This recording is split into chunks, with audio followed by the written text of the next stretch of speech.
una serie donde veníamos hablando de lo que son las fiestas, los tiempos que el Señor ha llamado a tener de encuentro con su iglesia, ¿sí? Esa serie que se llamaba Los Moedim, esas citas divinas que el Señor estableció con su pueblo, ¿verdad? Terminamos todas ellas, terminamos de reflexionar en todas ellas.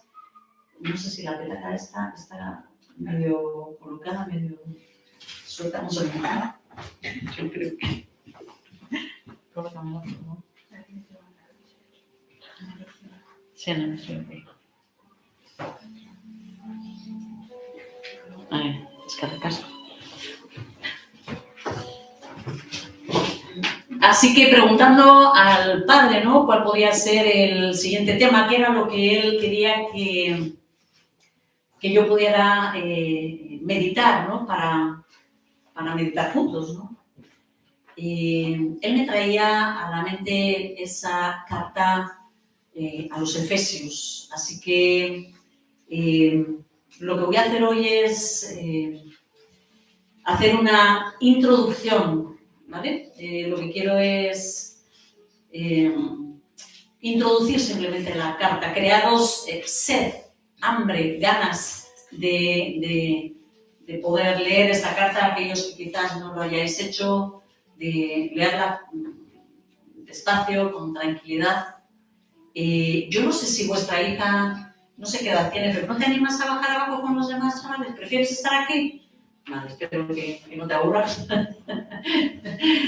Pero como, bueno, cada una vez ministramos, ¿no? En base al poder entender o no, a distintos niveles, ¿no? La que solemos llamar la carta a los Efesios. ¿Quiénes de los que están aquí han leído ya la epístola a los Efesios? Vale, todavía quedan personas que no lo han hecho, así que espero que cuando salgamos de aquí, esa semana decidáis, bueno, cojo la Biblia y la voy a meditar, ¿no? Primeramente decir que más exactamente que una carta, esto lo que se trata es de una epístola. ¿Cuál es la diferencia?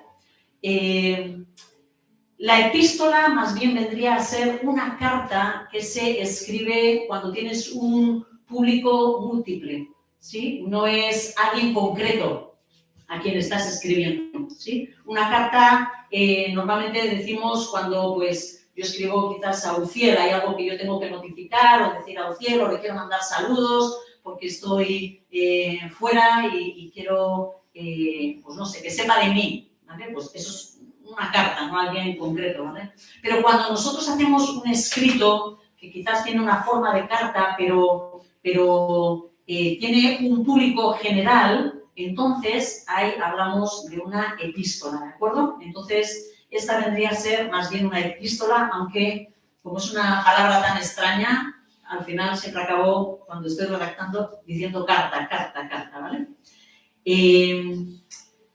Me ha sorprendido grandemente cuando me he puesto a estudiar sobre esta epístola los comentarios que los que son más estudiosos hacen sobre ella, ¿vale? Porque expresan cosas como esta.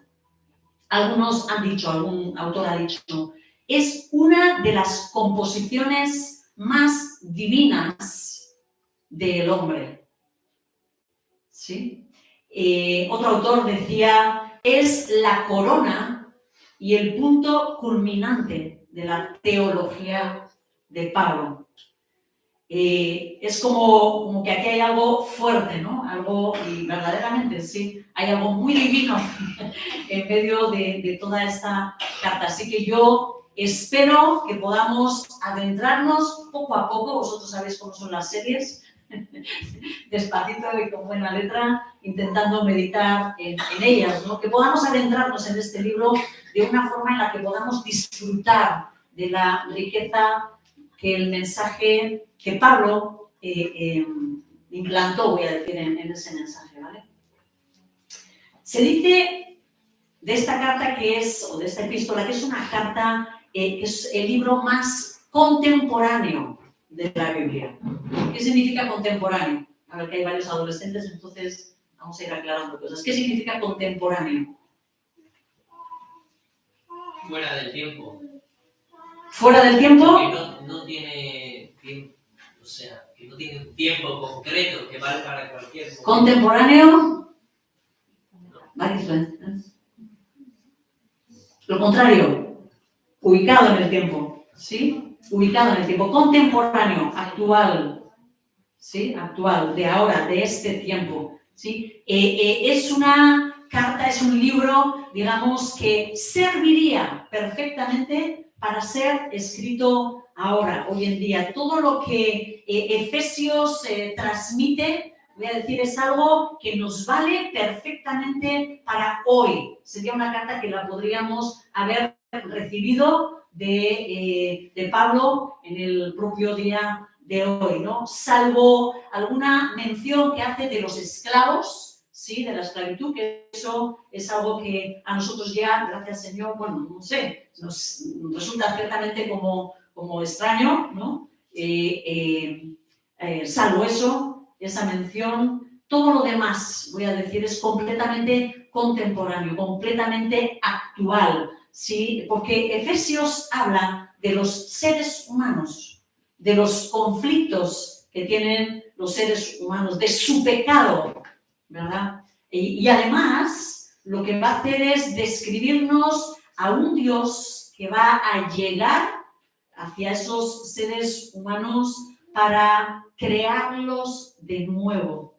Esto es un mensaje de Dios poderoso, ¿sí? Porque el Señor no solo quiere acercarse al hombre para tener una relación con él, no solamente quiere, voy a decir así, traernos consejos o enseñarnos a vivir, como muchas personas quizás simplemente es lo que piensan de Jesús, sino que el Dios de los cielos ha determinado y tiene en su corazón venir a nosotros para transformarnos, para crear lo que transmite la carta a los Efesios, ¿sí? Él nos dice que nos va a llegar a decir Pablo que el Señor hace nuevas criaturas, eso significa nueva creación en medio de aquellas personas, ¿no? Que se acercan a Él, con lo cual el Señor en esta carta nos va a transmitir que hay una nueva sociedad formada por nuevas criaturas, ¿no? Y Él es lo que nos está transmitiendo, ¿no? Hay dos temas que se van a desarrollar a lo largo de la carta que se menciona, ¿vale? Veremos que Él nos va a hablar sobre el poder, esa palabra que tanto nos gusta, ¿no? El Señor nos transmite aquí, Pablo nos transmite y nos va a hablar del poder en cuanto se describe el poder del Espíritu Santo para vivir, ¿sí? Ese poder que el Dios de los cielos va a manifestar a favor de nosotros para que nosotros podamos verdaderamente vivir. Y vivir no es sobrevivir en esta tierra. Hermanos y amigos, eso no es vivir. A lo que muchas veces tanto nos agarramos, ¿no? A permanecer en este mundo. No, Dios de los cielos nos quiere ayudar a vivir con una vida abundante. Eso es lo que quiere Dios para nosotros, ¿no? Y el otro tema que se va a ver y que vamos a poder analizar, y os invito a que sigáis pudiendo escucharlo, ¿no? Es la identidad. ¿Por qué la identidad? Porque nos muestra quiénes somos sin Cristo. Esta carta deja muy en claro quiénes somos sin Cristo y en quiénes nos convertimos a nivel individual y a nivel colectivo, ¿sí? Ese entendimiento, el entender quién soy ahora yo, quién es esa nueva criatura, qué es lo que Dios ha hecho en mí, ¿sí? Y también de una forma colectiva, como yo creo que el Señor nos llevaba a reflexionar en esta mañana, ese entendimiento nos ayudará a tener una visión más correcta de lo que es la Iglesia. Hermanos y amigos, este término de Iglesia está tan corrompido, tan sucio, tan pervertido. La sociedad de hoy en día ha perdido el rumbo. La identidad de las personas está en juego. Si haríamos una encuesta, ¿verdad?, viendo cada uno quién eres, y sobre todo estos adolescentes, ¿no?, que esta sociedad les está robando todo, hasta la identidad sexual, ya no saben lo que son, les han metido, les están bombardeando su cabeza, ¿no?, para que ya no sepan, no tengan orientación ni de lo que su propio cuerpo da testimonio. No saben, ¿no? Pero tristemente los adultos también están cayendo en esto, ¿no?, en no tener una confusión de cuál es nuestra identidad, ¿no? La sociedad de hoy no sabe cuáles son las directrices que deben de seguir para vivir bien. No hay principios morales y todo es relativo. Esto es lo que nos están transmitiendo. Ya no saben en qué asentarse, no saben lo que es bueno y lo que es malo, porque depende absolutamente de lo que cada uno quiera. Uy, me han dicho que quiere ser un perro. Pero, ¿y eso? ¿No? Y lo que antes nos hubiéramos llevado las manos a la cabeza diciendo, esta persona está muy mal, ¿no? Quizás necesitaría, bueno, lo que hubiéramos dicho es necesitaría un psiquiatra, ¿verdad? Hoy en día es, uy, o sea, eres libre, puede ser lo que quiera, ¿no? A este punto estamos llegando, ¿no? A pesar de la necesidad de pertenencia que sienten, no saben a qué pertenecer. Y lo grave de toda esta situación es que el problema es que la Iglesia tiene una voz demasiado apagada. Hermanos, me dirijo a la Iglesia.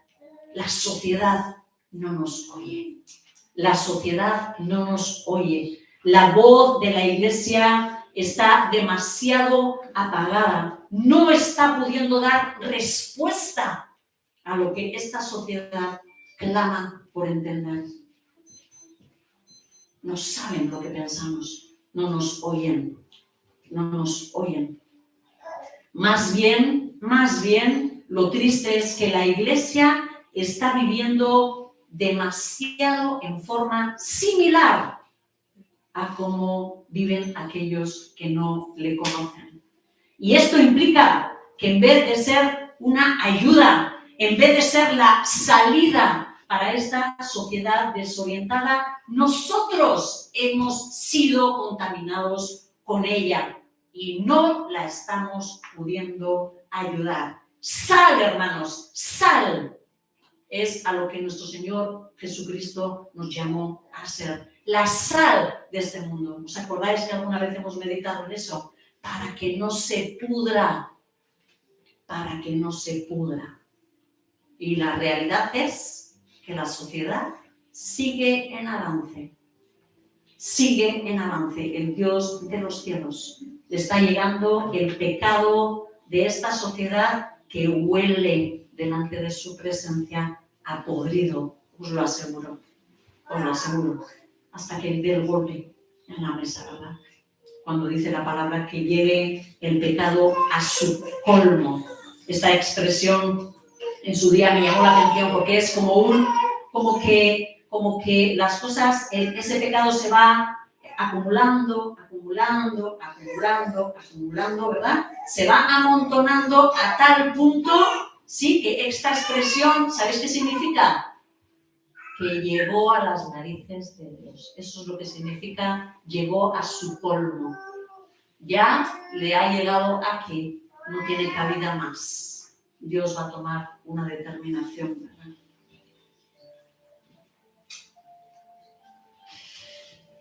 hemos sido anulados en nuestra labor.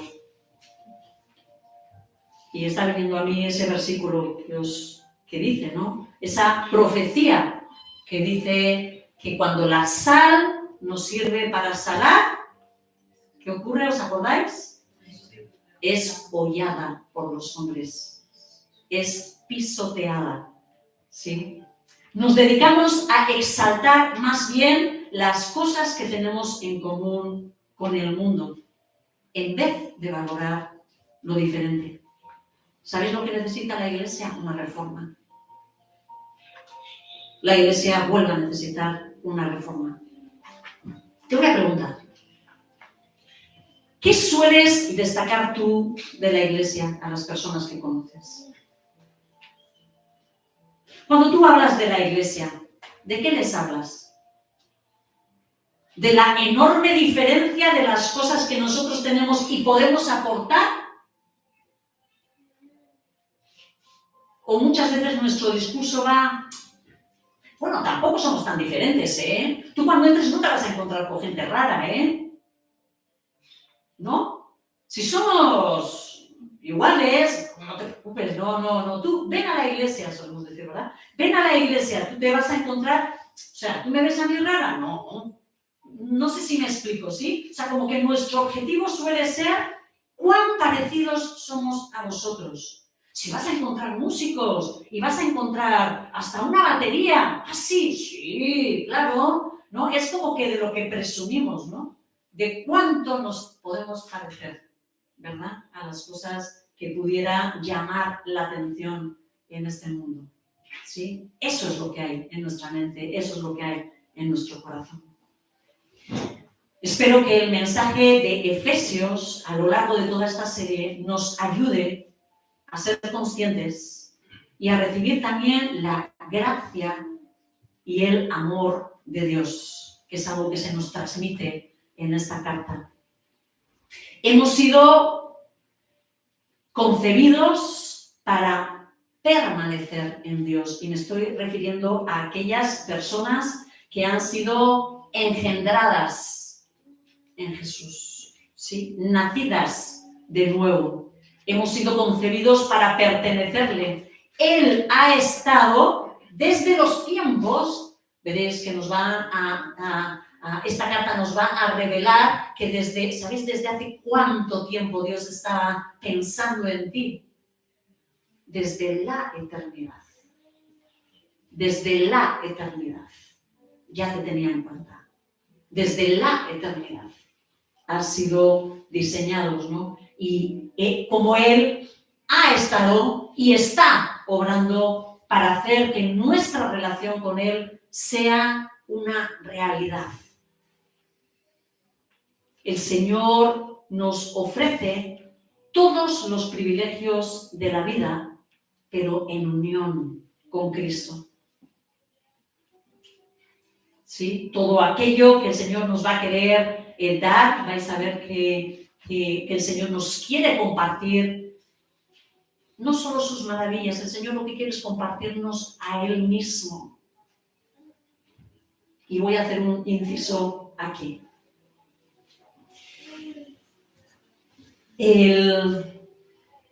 No sé cómo decirlo así rápidamente, pero hay veces que las personas, y tenemos, ¿no? Que quizás este mensaje que venía del Padre viniese hacia casa de oración, entiendo, ¿vale? Era como si nosotros fuéramos niños que estamos comiendo chucherías, ¿sí? Y el Señor, yo entendía, ¿no? Que esas chucherías como pueden representar como esas bendiciones que Dios nos quiere dar, y qué a gusto, ¿verdad? El niño concentrado en sus chucherías. ¿Qué ocurre? Que quizás el Señor está queriendo derramar una lluvia de bendiciones, o Él quiere que nosotros más bien subamos al monte para estar con Él, para conocerle a Él. Pero normalmente el niño, cuando le dan chucherías, ya no es capaz de atender a nada más. Así suele ocurrir a veces con nuestros corazones. Y yo creo que el Señor nos estaba queriendo advertir de esto, ¿sí? De que cuando estamos tan preocupados de las bendiciones que el Señor nos está dando, que gracias a Dios por ellas, pero nuestra alma está tan concentrada en esas bendiciones, dejamos de buscar al Dios de las bendiciones. Esto es un break, un aviso para casa de oración, ¿sí? Que el Señor nos hablaba, ¿sí? Cuidado con las bendiciones, cuidado con estar tan centrado en las bendiciones, que es verdad que el Señor está haciendo milagros en medio de nosotros, pero para que le busquemos a Él, ¿vale? Que no nos olvidemos de dónde viene. Nada, ahí lo dejo. Solo por nuestra unión con Cristo podremos ser rescatados de este dilema humano y llegar a ser esos hombres y mujeres que Dios creó en el principio. El Señor está queriendo rescatar a esa humanidad perdida. Él quiere que volvamos al hombre y a la mujer originales. Solo en Cristo podremos llegar a reflejar la imagen de Cristo, que es el segundo Adán, ¿sí? Todos nosotros reflejamos demasiado a ese primer hombre, a ese Adán, pero ese Adán no cuando fue creado, sino cuando cayó, ¿verdad? Jesucristo vino como el segundo Adán para llamarnos a ser transformados, a ser como Él. Y esto es algo que es un reto que se va a reflejar en la epístola a los Efesios. Esta epístola nos va a transmitir un evangelio que requiere que la gente actúe. Porque la verdadera fe se expresa ¿cómo? Con las obras, a través de la acción. Y no vamos a permitir que nuestras almas confundan, ¿sí? Ni que saquemos ninguna conclusión de que porque yo soy bueno y hago obras buenas, voy a conseguir el amor de Dios. No, el amor de Dios llegó a nuestras vidas desde la eternidad y por su amor, y solo por su amor y nuestra relación con Cristo, podremos llegar a cambiar nuestras vidas y hacer esas buenas obras. El creyente tiene la responsabilidad de tomar decisiones y de cambiar el patrón de su vida. Esta mañana te pregunto, ¿qué cosas han cambiado en tu vida desde que conociste a Jesús?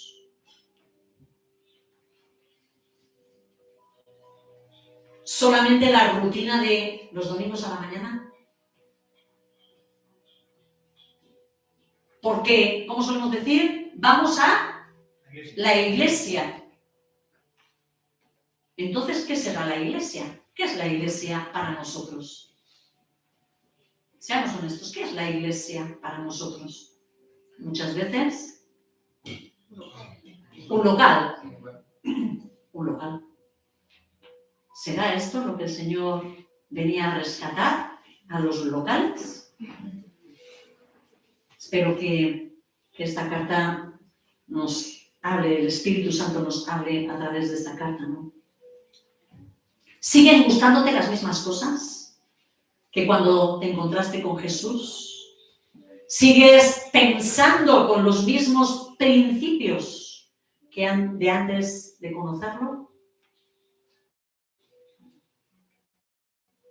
No podemos decir que seguimos a Cristo, que estamos en Cristo y vivir igual que antes. Ahora sí podemos andar correctamente. Ahora sí podemos enfrentar al pecado y a los malos deseos que nos asedian. Tenemos no solo la autoridad, sino la responsabilidad. Y esto lo vamos a ir viendo, ¿no? En la epístola veremos que se presentan muchos contrastes. Es una epístola donde vamos a ver muchos contrastes. Porque antes, pero ahora, ¿sí? Antes robabais, pero ahora trabajad. ¿Sí? Antes, ¿cómo hablabais? Ahora, es decir, ¿sí? Y continuos contrastes, ¿no? Antes, ahora.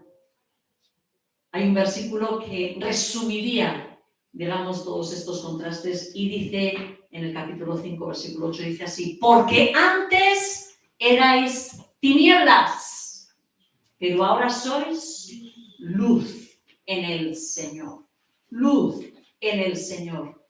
Andad como hijos de luz. Ese es el reto. Sí. ¿Hemos cambiado de identidad? Sí, demostrarlo. Esto es lo que es el reto de Efesios, ¿no? Bueno, del Señor, a través de esta carta. Por medio de estos contrastes veremos cuál era esa triste realidad que vivíamos antes de conocer a Jesús. Pero ¿qué es la realidad del hombre hoy? Pero también tendremos luz sobre cómo espera Dios que seamos y actuemos si verdaderamente entramos en esa comunión espiritual con Cristo. ¿Sí? Va a ser un reto donde no solamente el Señor nos va a apuntar y decir: esto hacíais, sino ahora nos va a llamar y decir: pero ahora así es como tenéis que ser. Esto es lo que Dios espera de vosotros, ¿no? Pablo no pretende darnos simplemente una lista de reglas. Esto, ¿sabéis en qué se convierte cuando es una lista de reglas? ¿Sabéis qué es eso, lo que hay detrás de eso? Un espíritu de religiosidad. Hago esto. ¿Sí? Voy el domingo a la iglesia. ¿Qué más tengo que hacer para ser buen religioso? Oro todos los días. Sobre todo las gracias por la comida, por lo menos, ¿verdad? La Biblia, sí, vamos a aumentarla también. Esa es mejor cristiano, ¿verdad? Y lo hacemos así. ¿Es algo malo lo que yo estoy diciendo? En absoluto. Pero cuidado con cómo practicamos estas cosas. Cuidado qué hay en nuestro corazón. Cuidado qué es lo que hay en nuestro corazón, ¿verdad? Él no está pretendiendo simplemente hacer una lista. Él quiere que todo nuestro interior, es ahí donde tiene que empezar la transformación. Todo nuestro interior se ha cambiado, así como nuestro carácter y nuestra mente. Él no quiere que sigamos pensando igual. Ahora nuestra actividad es en el Señor y para el Señor. El origen y el receptor de cada uno de los actos es Jesucristo. En Él y para Él. Y la verdad y el amor se convertirán en dos fuerzas que nos guiarán para lograrlo. Entender esto es urgente para el cristianismo, que vive en esa dicotomía, ¿no?, entre la doctrina y la práctica. Esto es lo que hay que saber. ¿Y qué es lo que hago? Estas son las normas. ¿Y qué es lo que yo vivo? Eso lo único que está trayendo a la iglesia, ¿sabes qué es? Hipocresía en nuestra vida. Hipocresía en nuestra vida. ¿Sí? Esa máscara, ¿verdad? Que esto es lo que tengo que ser, pero dentro somos exactamente iguales. Eso es lo que está trayendo al cristianismo una falsa autenticidad. Un legalismo. La norma dice, a ese que lo crucifiquen, la norma dice. ¿Sí? Que yo me voy a dedicar a revisar, ¿no?, cómo anda el otro, ¿verdad? En vez de mirarme a mí. ¿Sí? La falta de discernimiento espiritual entre lo que es fundamental y lo que es secundario. ¿Qué entiendes que es la iglesia?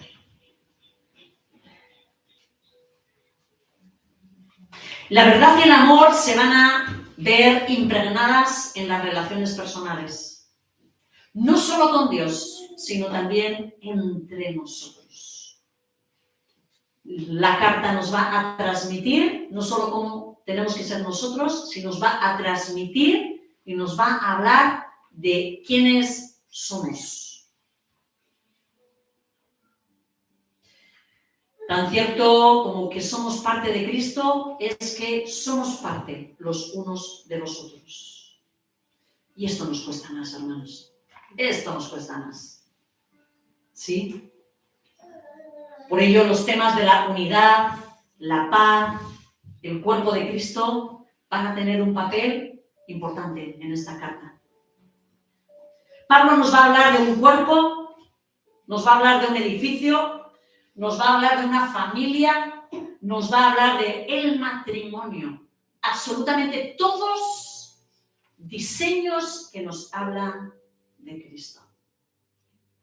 Y de nosotros, como esa parte que se relaciona con Cristo. Mirad, todo lo que encontremos aquí en el mundo natural es un diseño que viene reflejado del mundo espiritual. ¿Sí? Si nosotros, el Señor nos ha creado de forma que haya padres en la familia, es porque el Señor quiere que entendamos quién es Él como Padre. ¿Se entiende esto? ¿Sí? Hay un diseño espiritual antes de lo que nosotros conocemos aquí en la tierra. Las cosas espirituales son antes. Lo visible viene de lo invisible. Todas estas figuras nos van a mostrar la interrelación, pertenencia, conexión y reciprocidad de las relaciones dentro de la Iglesia. En medio de esta sociedad individualista que ha contaminado a la Iglesia, necesitamos recordar cuál es el verdadero significado de lo que es la Iglesia. Necesitamos entender que somos un colectivo. ¿Sabéis lo que significa eclesía? Asamblea. Asamblea. Somos un colectivo de personas unidas a Cristo, dependientes las unas de las otras. Que yo creo que el Señor lo estaba queriendo hablar también ya dentro de la alabanza. ¿Cuál es el motivo de esta carta? Esta epístola no indica ningún motivo claro por el que se escribió, ¿sí? Hay veces que las cartas podemos, cuando lo leemos, se va discerniendo, ¿no? Que igual ha habido un problema. He oído que tenéis problemas, por ejemplo, Corinto, la carta que está desarrollando José Ignacio, ¿no? Queda como bastante más clara, ¿no? Me han dicho que estáis teniendo este problema, está habiendo aquí divisiones, está habiendo aquí peleas, o no sé, ¿no? O se discierne de que está habiendo, por ejemplo, doctrinas, que están intentando entrar doctrinas contaminadas dentro de la congregación, ¿no? Y el Señor, Pablo lo deja claro, ¿no? Según está redactando, pero la llamada carta a los Efesios no dice nada. O sea, es como un escrito que se ha hecho, pero no nos, lógicamente, Pablo tenía que tener un objetivo, ¿verdad? Pero no nos deja con claridad, voy a decir, cuál es, ¿vale? Ahora voy a transmitiros algo que necesito que me entendáis. Hay dos realidades que nos hacen pensar que la carta no iba dirigida a Éfeso. Dice, ¿cómo? Así me gusta. Atención. Es algo que, bueno, me pareció fuerte, pero lo quiero transmitir, ¿vale? Entendía que tenéis la suficiente madurez para poder escuchar esto y entenderlo, ¿vale? Mirad, yo creo que esto lo hemos oído hablar cuando en su día estudiamos sobre bibliología, ¿sí? Y explicamos cómo, por ejemplo, la Biblia, digamos, de mayor expansión en el mundo español, o sea, en el habla española, ¿cuál es la versión? Reina Valera, ¿sí? Que son dos señores, por cierto, ¿vale? Son el apellido de dos señores, ¿sí? Casiodoro de Reina y Cipriano de Valera, en realidad, ¿vale? Entonces, estos señores hicieron la traducción de la palabra, no como la tenemos ahora mismo, lógicamente, en un castellano muchísimo más antiguo, hacia el año 1500, ¿sí? Aparte de 1500. ¿Qué tenían ellos para poder traducir? Porque algo que quiero explicar es que lo que nosotros tenemos son traducciones, ¿sí? Traducciones. ¿Existe el original de la Biblia? No. Dirá, ¿cómo? No. no existe el original, existen manuscritos, copias de copias, ¿vale? Entonces, lo que existía con esta traducción, cuando se tradujo, por ejemplo, Valera y muchas otras cosas, King James y muchas otras traducciones, que fue un tiempo de auge de la traducción de la palabra, entonces los manuscritos que existían eran los más o menos del año 1000, ¿vale? Eran manuscritos, copias del año 1000. Con lo cual, eso era el material que ellos tenían, ¿vale? No me voy a meter en profundidad, pero eso era el material que ellos tenían. Ahí lo dejo, ¿no? Porque veo que algunos ya están que no pueden. Eso es para que le hagáis al compañero y te ayudes. Es que en mí se despertó el deseo de aprender, de verdad, ¿eh? Cuando conocí a Cristo. Hasta entonces, no, bueno, sí, con esa, no importa, entonces, ¿qué ha ocurrido? Que hacia el año 1940 y algo, ¿sí? Se descubrieron, en las cuevas de Qumran, se descubrieron unos documentos que resulta que son mucho más antiguos, mucho más cercanos al original, ¿de acuerdo? ¿Se entiende esto? ¿Sí? Ahora tenemos manuscritos que son más cercanos al original y de ahí se puede ver qué diferencias hay, ¿sí? Y entonces ahora los críticos estudian todas estas diferencias para llegar a conclusiones. Muy bien. Pues en estos manuscritos más antiguos, que son más o menos del siglo III, ¿sí?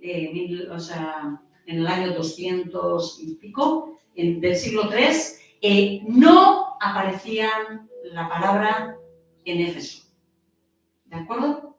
En los manuscritos más antiguos no aparece la palabra en Éfeso. Y hay un documento donde está la carta bastante extendida. Algunos han propuesto que el nombre de la ciudad se borró para hacer que la carta fuera válida a un grupo más amplio de receptores, de personas que la iban a recibir, ¿vale?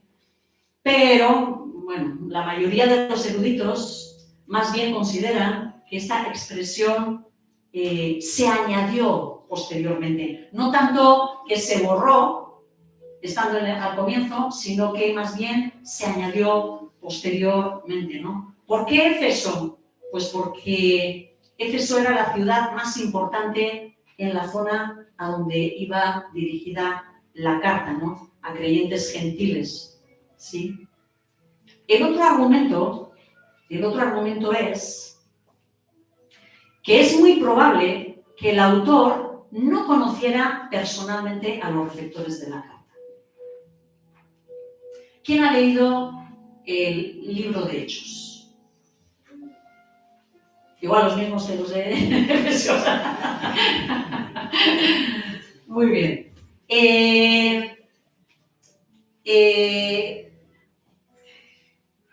A ver si alguien se atreve. Los que hayáis estudiado ya Hechos. ¿Pablo conocía o no conocía la iglesia de Éfeso? Sí, ¿no? Sí, ¿no? ¿Os acordáis de aquel que se cae para atrás cuando hay un discurso? Era de la iglesia de Éfeso, ¿no? Aquel que muere y Pablo lo resucita, ¿verdad? Sí, conocían. Y no solo lo conocía y fue quien abrió, o sea, digamos, quien plantó esta congregación, sino que luego estuvo 2 años trabajando ubicado en Éfeso, ¿no? Así que nosotros, los que hemos leído las cartas de Pablo, sabemos que Pablo es muy efusivo, es muy dado a expresar el cariño y la relación que tiene con las personas a las que escribe, ¿no? Entonces, vamos a leer en el capítulo 1, en el versículo 15. Simplemente voy a escoger textos donde podamos ver, ¿no? A ver, a vosotros qué os parece, ¿sí? Si hay mucho conocimiento o no. Dice en el capítulo 1, en el versículo 15, dice Pablo: por eso yo, por mi parte, desde que me enteré de la fe que tienen en el Señor Jesús y del amor que demuestran, ¿sí? Desde que me enteré de la fe que tienen y del amor que demuestran, ¿sí? a mí me parece que de oídas te había oído, así como que... capítulo 3, versículos 2 al 4 voy a leer. Dice, sin duda, se han enterado del plan de la gracia de Dios que Él me encomendó para ustedes. Es decir, el misterio que me dio a conocer por revelación, como ya les escribí brevemente. ¿Sí? Como vosotros os habréis enterado, ¿no?, de ese llamado que el Señor me hizo, ¿sí? De ese misterio, ¿no?, que me dio a conocer por revelación. Os habréis enterado. Capítulo 6, versículos 23 y 24. Despidiéndose. Que Dios, el Padre y el Señor Jesucristo les concedan paz, amor y fe a los hermanos. La gracia sea con todos los que aman a nuestro Señor Jesucristo con amor imperecedero. Punto. ¿Sí? No son... Y saludos de la familia, a aquel, al otro, ¿sí? Como era algo más típico en Pablo, ¿no? Como cuando hay una relación. Los que estamos aquí os saludan, ¿sí? Eso es algo como más de Pablo, ¿no? Entonces, según Hechos, Pablo estuvo 2 años con ellos. Con lo cual, lo normal hubiera sido de que se expresara bastante más calidez en las expresiones, ¿no?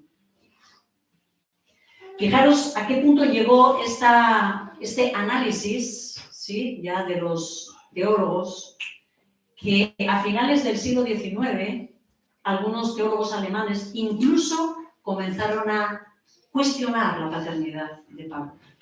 Y sinceramente yo me puse a estudiarlo, pero me parecieron unos argumentos tan poco sólidos que dijo, no quiero ni mencionarlos, pues me parece como una tontería. Porque cuando uno lee Efesios, siente, digamos, esa forma de hablar y de pensar de Pablo, ¿vale? Algunos proponen que para entender el propósito de Efesios, lo que tenemos que mirar es a la carta a los Colosenses. La verdad es que ambas cartas tienen una gran cantidad de temas en común. Os voy a dejar esta tarea. A las visitas no sé, si queréis os animáis. Pero casa de oración, ¿sí? Vamos a leer la epístola a los Efesios. Se lee un dictado. ¿Sí? Él y muchas veces hemos coincidido, estamos en el desayuno y al final le digo, espera, que te voy a leer. Y venga, taca, taca, taca. Y nos la hemos leído de tiro. ¿Sí? Efesios y Colosenses, que son cortitas. Y vais a ver la cantidad de expresiones y de temas que se ve que concuerdan, ¿vale? Que son como paralelos, ¿vale? Y además, al finalizar ambas cartas, vemos que fue el hermano Tíquico quien se encargó de llevar ambas cartas. Gran coincidencia, ¿vale? Vamos a mirar en Efesios, el capítulo 6, justo el versículo 21 dice: nuestro querido hermano Tíquico, fiel servidor en el Señor, les contará todo, para que también ustedes sepan cómo me va y qué estoy haciendo. Lo envío a ustedes precisamente para que sepan cómo estamos y para que cobren ánimo. ¿Quién lleva la carta? Tíquico. Vamos a Colosenses, que es la siguiente carta. No, dos cartas, ¿no, María? Porque está cerquita, ¿vale? Y vamos a leer en el capítulo 4, versículos 7 al 9. Dice: nuestro querido hermano Tíquico, fiel servidor y colaborador en el Señor, fijaros que casi son las mismas palabras, ¿no?, les contará en detalle cómo me va. Lo envío a ustedes precisamente para que tengan noticias de nosotros y cobren ánimo. ¿Sí? Parece como que está diciendo lo mismo, ¿sí o no? Lo mismo. en las dos cartas, ¿vale? Y fijaros otro detalle, versículo 16 en la de Corintios. Una vez que se les haya leído a ustedes esta carta, que se lea también en la iglesia de Laodicea. Y ustedes lean la carta dirigida a esa iglesia. Es una carta que nunca se ha encontrado. La carta a la Odisea. Por este versículo último, no pocos han propuesto la posibilidad de que esta carta que nosotros llamamos Efesios, en realidad fuese enviada a la Odisea, primeramente, ¿vale? Que es precisamente una ciudad que está muy cerca de Colosas, ¿sí? Lo que está claro es que la iglesia que recibió la carta a los Efesios es una carta del mismo entorno. Es más, hay escritores muy antiguos, voy a decir el nombre, pero bueno, algunos, los que más estudian, Marción, que él tiene en escritos muy antiguos, estoy hablando de un autor del año 198, tiene escritos donde tiene esta carta con ese título, ¿vale? En ambas cartas Pablo aparece como preso, tanto en Colosenses como en la llamada de Éfeso, ¿vale? Así que es probable que esta carta se haya escrito hacia el año 60 o 61. Estoy haciendo una introducción, yo ya sé que esto es para ubicarnos luego cuando vayamos a meditar en todo esto, ¿vale? Es un tiempo en el que Pablo estaba encarcelado en Roma, ¿sí? Esperando que fuera vista su causa, pero era un tiempo en el que él estaba bien tratado. ¿Os acordáis alguien cómo estaba Pablo? Encadenado, pero encadenado anado a un guardia romano, ¿sí? Pero ¿dónde estaba viviendo? Estaba viviendo en una casa, ¿sí? Era un arresto domiciliario, en el caso ¿vale? Era un arresto domiciliario, con lo cual Pablo tenía que hacerse cargo incluso del sitio donde estaba él esperando, y era un tiempo donde él podía recibir a mensajeros de las iglesias, pero también un tiempo de dedicarse a meditar en la fe. Así que algunos proponen de que, digamos, esta obra, que la iremos descubriendo poco a poco, tan impresionante de la visión de Dios, va a ser expresada a través de todas estas reflexiones, ¿no? En definitiva, lo que vemos en esta carta es el deseo de Pablo de compartir con otros hermanos su amplia visión del enorme plan de Dios para los siglos, cuyo centro está en Cristo y en su iglesia, ¿sí? El plan de Dios desde la eternidad está centrada en Cristo y en su iglesia. Todo el mal que hay en el mundo con sus diversas manifestaciones no va a durar para siempre, sino que va a tener que ceder ante la obra de Dios, dando lugar a una perfecta armonía. Todo va a confluir en una perfecta armonía de todo lo creado en Cristo. Está expresada en ese versículo que dice de reunir todas las cosas en Cristo, tanto las que están en el cielo como las que están en la tierra. Ese es el objetivo de nuestro Dios, una fusión de cielos y tierra. La base que va a ser la redención que tenemos por la sangre de Jesús y ese perdón de nuestros pecados. La unidad final será, dice la palabra, y ya lo veremos, en el cumplimiento de los tiempos, dice Pablo, ¿no? Y mientras eso llega, la iglesia, que está sentada ¿dónde? En los lugares celestiales, deberá dar testimonio al mundo, dice, a través de sus frutos de justicia, de su pureza, de su amor, manifestando que somos hijos de la luz. Tengo tiempo, ¿no? Vale. Es que hay, perdón, hay a veces una lucha en mis sentimientos cuando veo personas que dicen, ¿qué es todo esto? Bueno, entro en la carta, ¿vale? Solamente voy a mencionar los dos primeros versículos, ¿sí? Ya que va de introducción, meto también la introducción. Estoy usando Nueva Versión Internacional, ¿vale? Si veo que en algún momento, por lo que sea, no esté bien traducida, porque no tengo hecho el estudio, os lo voy a ir transmitiendo en base a lo que hago. Si hay algo que veo que no lo está reflejando, pasamos a otra versión, ¿vale?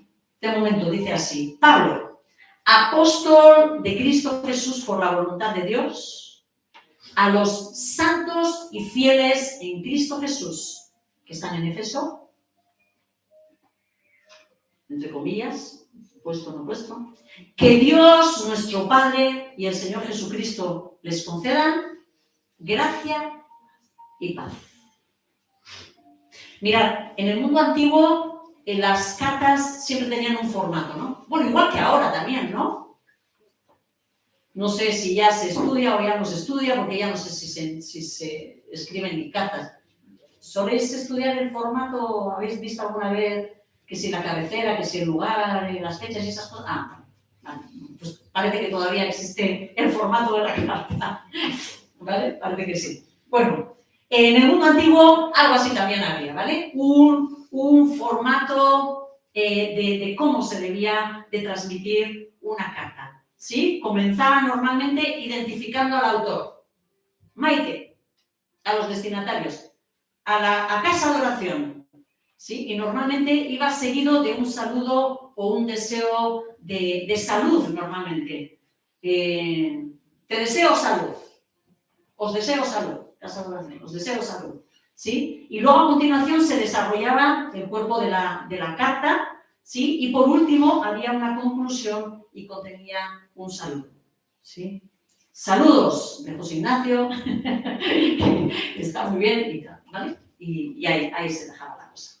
Pablo va a tomar más o menos, si nosotros analizamos las cartas, toma más o menos este formato, pero él lo personaliza, ¿sí? Él lo que va a hacer es incluir expresiones suyas, ¿verdad? No deja de estar de alguna forma en el mundo, en el sentido de tomar cosas, las formas, sí, pero con una mente en Cristo. Así que él va a expresarlo, pero de su forma, ¿sí? O añadiendo su personalidad o su pensamiento, ¿sí? Entonces él va a añadir, voy a decir, ¿quién es el autor? Pablo, ¿sí? Pero va a identificarse, ¿sí? Va a decir yo qué sé, pues, a los de Éfeso, a los de la Odisea, a los de, ¿sí?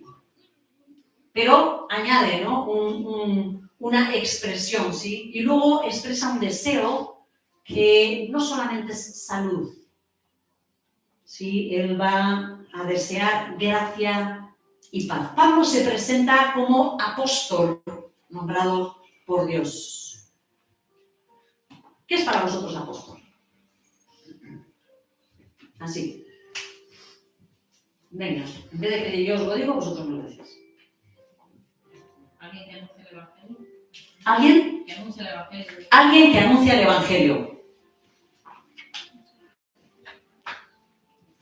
Un evangelista también. Enviado. Un enviado. Ahí está la palabra clave. ¿Sí? A un territorio. Esto saben demasiado. Nada. Los de la primera fila no. Venga, normalmente que solemos pensar cuando escuchamos apóstol.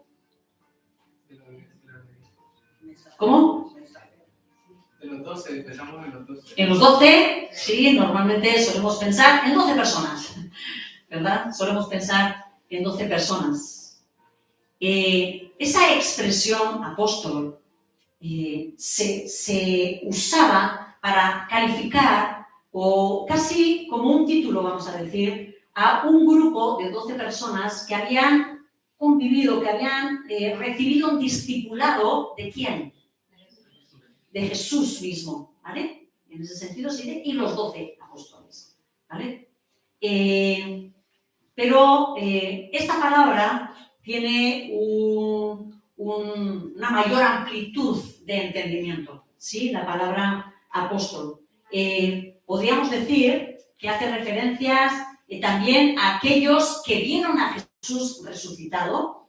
También habla de personas que vieron a Jesús resucitado. O a aquellos que son enviados por la Iglesia, que eso es lo que significa la palabra apóstol, enviados por la Iglesia con una misión de extender el Evangelio y el conocimiento de Cristo, ¿sí? Así como la responsabilidad de ser su representante, su agente, embajador también, ¿verdad?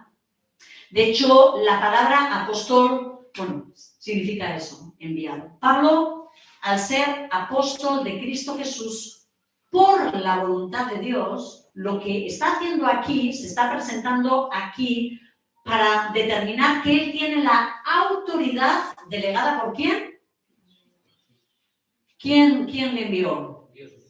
Dios, por voluntad de Dios. Lo que está diciendo Pablo, no para presumir, sino para declarar autoridad.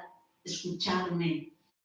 Lo que voy a hablar es palabra de Dios, ¿sí? Él tiene autoridad de parte de Dios para comunicar lo que va a comunicar. Y esto es lo que él está queriendo transmitir. Yo, Pablo, apóstol de Cristo por la voluntad de Dios, ¿no? ¿Cómo identifica a los receptores de la carta?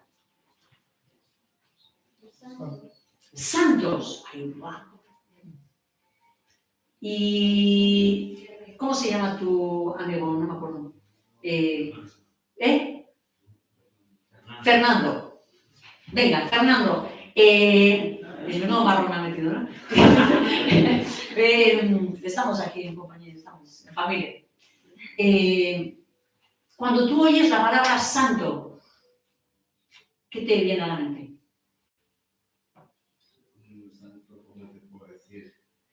Tranquilo, que no es un examen. Tranquilo. Pues una persona, ¿cómo te digo? Un santo, un espíritu, no sabía decirte. Uh-huh.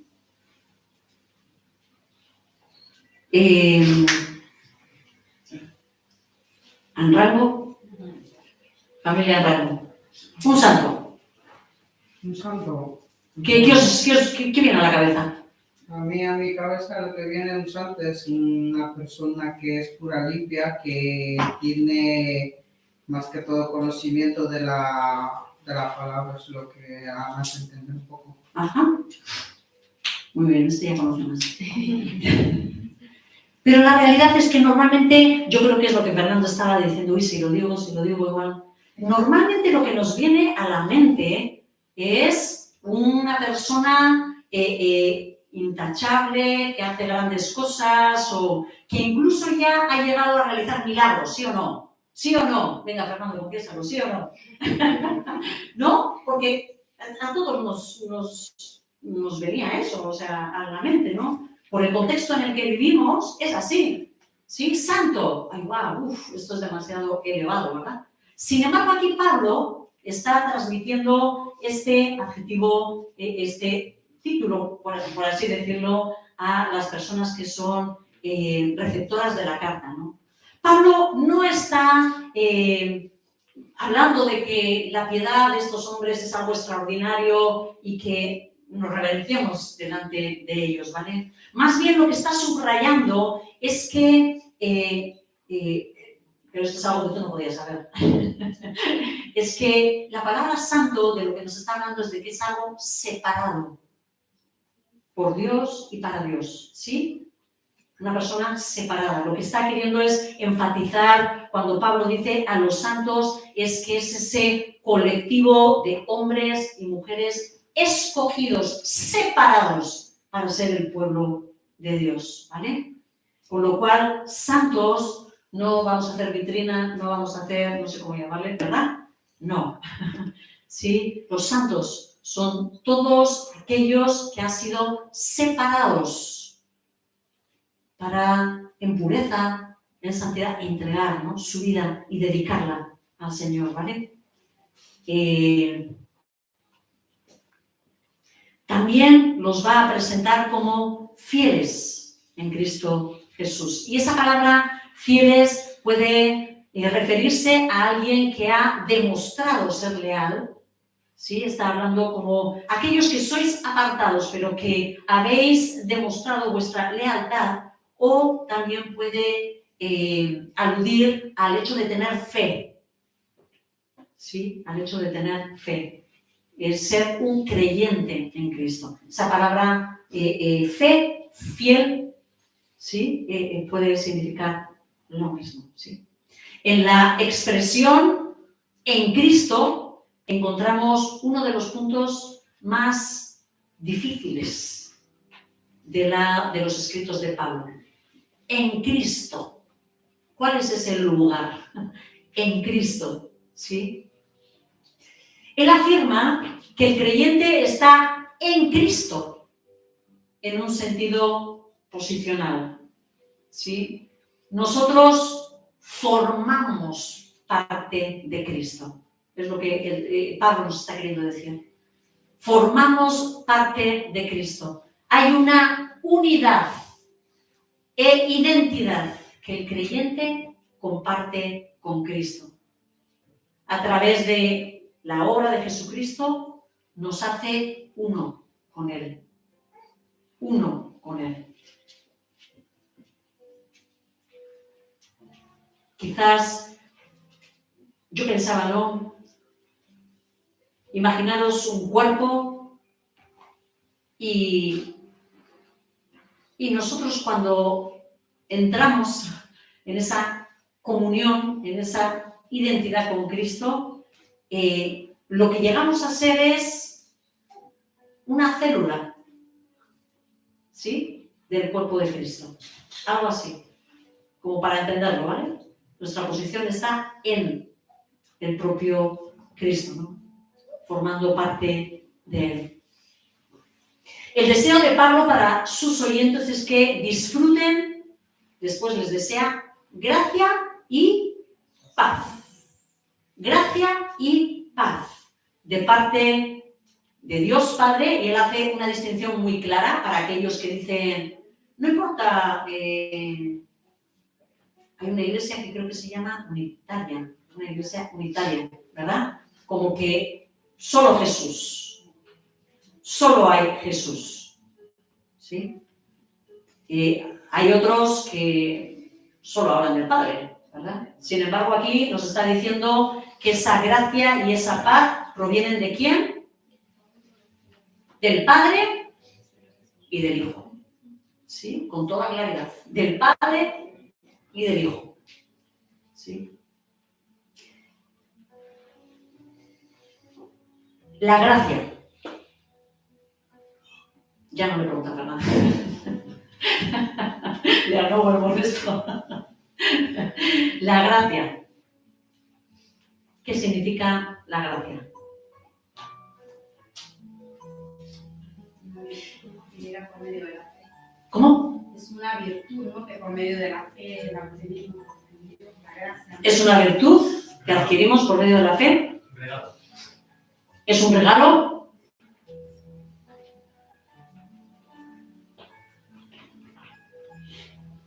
La gracia, en un sentido, hace referencia a la iniciativa de Dios, hacia la libre iniciativa de Dios para salvarnos. La gracia, más que el regalo, vendría a ser la determinación de Dios de darnos algo inmerecido, ¿sí? De darnos un regalo sin que lo merezcamos, ¿sí? Eso es gracia, ¿sí? Cuando alguien se ha portado no muy bien, pero de repente, no sé, viene el padre y con todo le lleva todavía a, no sé, a ver algo ahí, ¿sí? Y le abraza y la chucha, ¿verdad? ¿Sí? Igual ese abracito no se lo merecía en este momento, pero lo quiere entregar, lo quiere dar, esa expresión de amor, ¿sí? O ese regalo, o ese presente, ¿sí? Eso es la gracia, ¿sí? Pero también Y yo, poniéndome en contexto, yo personalmente creía que va más por aquí. La gracia también nos habla del obrar de Dios, del poder expresado por Dios que nace de su amor y que tiene como objetivo bendecir a los suyos. ¿Lo repito otra vez por si acaso? Sí, en otras palabras, la gracia vendría a ser como el poder de Dios derramado a favor de los suyos, para ayudarlos, ¿sí? Toda la ayuda, todo el poder que Dios despliega para ayudar a los hombres, para levantarte, ¿sí? Esa mano fuerte que te bendice, que te levanta, que cuando estás desanimado te consuela o te levanta, poder de Dios, expresado hacia ti, para ayudarte, ¿sí? La gracia se llama también de Dios. Y la paz. La paz era un saludo típico de los hebreos. ¿Cómo se saludan los hebreos? Shalom. Shalom. Pero la palabra shalom, que suele traducirse paz, algunas veces lo hemos dicho, va mucho más allá de paz.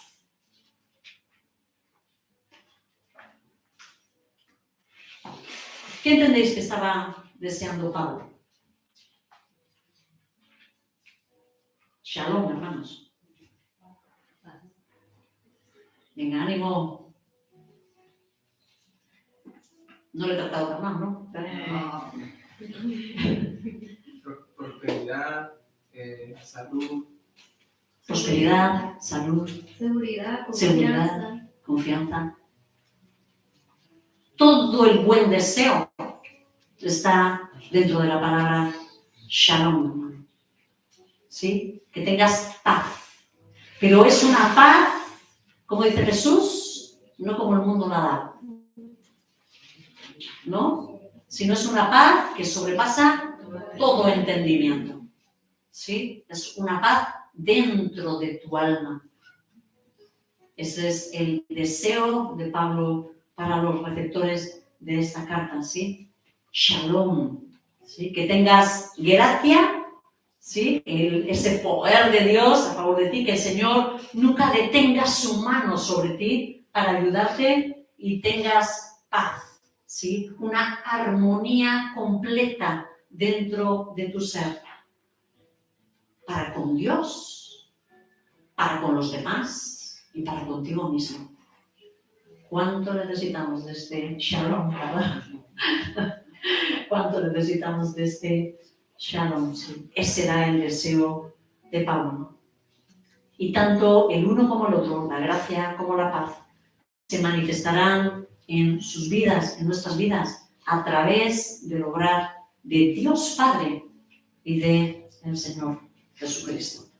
Así que espero que os hayáis quedado con ganas, los que no habéis leído todavía Efesios, de poder leerlo, de que hemos dado unas pinceladas para tener un entendimiento, digamos, como más general, pero que sobre todo que el Señor haya despertado, digamos, vuestro deseo de conocerle más.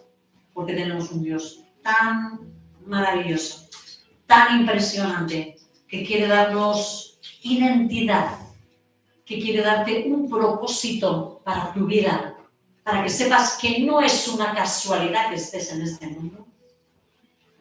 Dios tiene un plan muy concreto para ti y para ti como parte de su pueblo, ¿sí? Al cual te lleva cuando tú tomas una determinación en su corazón. Solo en Cristo, amigos, solo en Cristo vas a encontrar todo eso que tu alma está gritando que necesita. Como decían, seguridad, identidad, amor, sentido de pertenencia, paz. Y Señor, Te damos inmensas gracias, Señor, por haber inspirado, Señor, a hombres como Pablo, ¿no? A poder reflejar, Señor, ese entendimiento, Señor, que tú traías a su alma, esa revelación, Señor, que tú traías a su vida, Señor, para ministrar a todo tu pueblo. Gracias, Dios, por tu corazón, Señor, para con nosotros. Gracias porque a pesar de cómo el hombre te respondemos, porque a pesar, Señor, de tanta dureza de nuestros corazones, de tantos actos necios, Señor, que hacemos en contra de ti, tú nos amas, Dios. Gracias, Señor.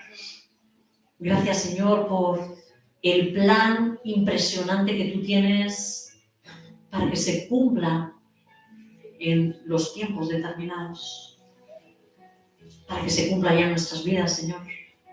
Queremos ser parte de ese plan. Señor, nos levantamos como casa de oración para declarar que queremos ser parte de ese plan, que somos parte de ese plan, que tú nos abras los ojos de nuestro entendimiento para que sepamos sentarnos en los lugares celestiales, Señor, y ver las cosas desde tu perspectiva. Sé tú ministrándonos, Señor, sé tú ayudándonos a lo largo de todo este estudio, a lo largo de los tiempos en que mis hermanos también puedan escudriñar esta carta, Señor. Ayúdanos a darnos cuenta de las maravillas que tú tienes para nosotros.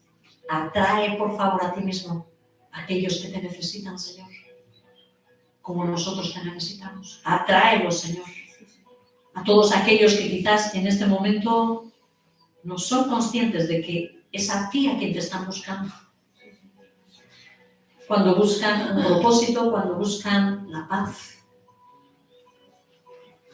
Señor, que ellos puedan llegar a conocerte y a vivir en ti, Señor, en tu Hijo Jesucristo. Gracias, Señor. Gracias, Señor. Gracias, Señor. Gracias, Señor. Y declaramos nuestra completa necesidad de ti, Señor. Te bendecimos. Gracias, Señor. En el nombre de Jesús.